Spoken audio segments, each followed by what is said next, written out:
Hospital থেকে আসছি, খুব জোরে খিদা লাগছে, তো ঝটপট একদম সহজে তাড়াতাড়ি যাতে নাস্তাটা রেডি হয়ে যায় এরকম একটা নাস্তা আমার লাগবে। তো আমি এখানে 2 কাপ ময়দা নিয়ে নিলাম। ওর সাথে আমি সামান্য পরিমাণ মতন লবণ দিলাম। আমরা রুটি যেভাবে কাইটটা খুলি, এখানে কুসুম গরম পানি, বেশি গরম, মোটামুটি বলক আসে নাই, এরকম দিয়ে আমি রুটির কাইটার মতো খুলে নিচ্ছি।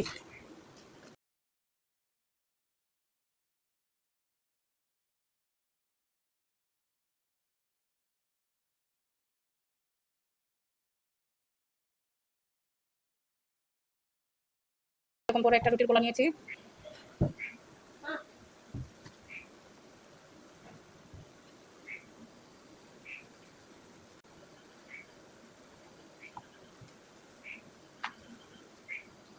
এতে বড় শেপের একটা রুটি বানালাম।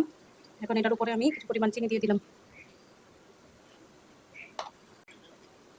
সব জায়গাটা মিলে আমি চিনিগুলো দিয়ে দিব।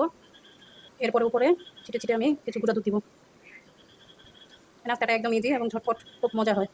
ট্রাই করে দেখবেন, অবশ্যই ভালো লাগবে। আমি ভালোভাবে মিক্স করে দিচ্ছি চিনিটা আর দুধটা।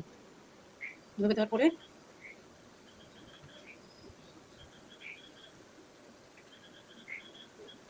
বাসটা এইভাবে দিয়ে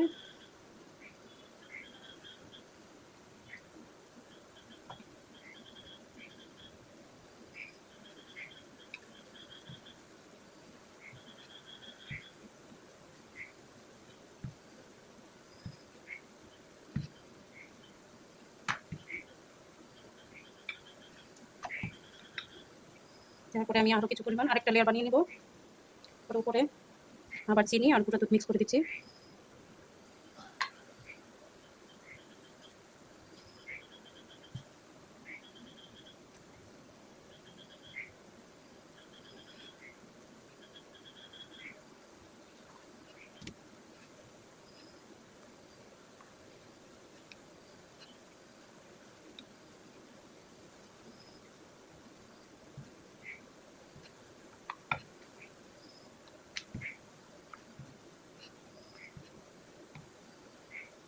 তবে এভাবে আমি আরেকটা এরকম বানিয়ে নিচ্ছি।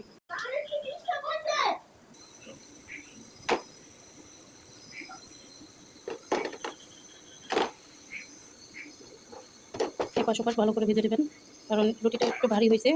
ভালো করে ভাজলে ভিতরে কাঁচা অংশটা থাকবে না। সেটা আমি কিছু পরিমাণ ঘি দিয়ে দিলাম।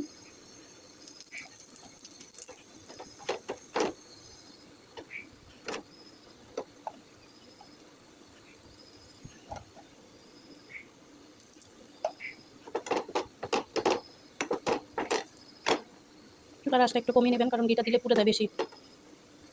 সুন্দর একটা ফ্লেভার আসছে।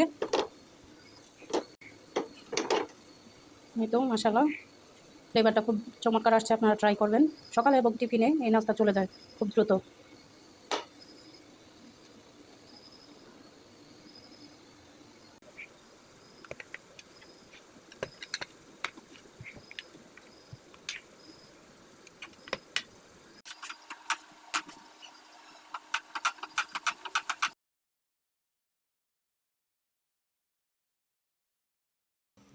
এই তো এই নাস্তাটা সন্ধ্যায় এবং সকালে আপনারাও ট্রাই করতে পারেন। খুব ইজি এবং ঝটপট বানানো হয়ে যায়। আমি এখানে মাত্র 2টি পরোটা ভেজে নিয়েছিলাম। খেতে খুবই দারুণ লাগলো। আপনারা ট্রাই করবেন। সবাই ভালো থাকবেন। আর ভিডিওটা যদি আপনাদের কাছে একটু ভালো লাগে, তাহলে অবশ্যই পুরোপুরি দেখে গঠনমূলক কমেন্ট করে দেবেন। লাইক, কমেন্ট, শেয়ার করে ফলো দিয়ে পাশে থাকবেন আরও নতুন নতুন ভিডিও পাওয়ার জন্য। এই পর্যন্ত সবাই ভালো থাকুন, সুস্থ থাকুন, এই দোয়াই রইল। সবার প্রতি অনেক অনেক শ্রদ্ধা ও ভালোবাসা। আল্লাহ হাফেজ।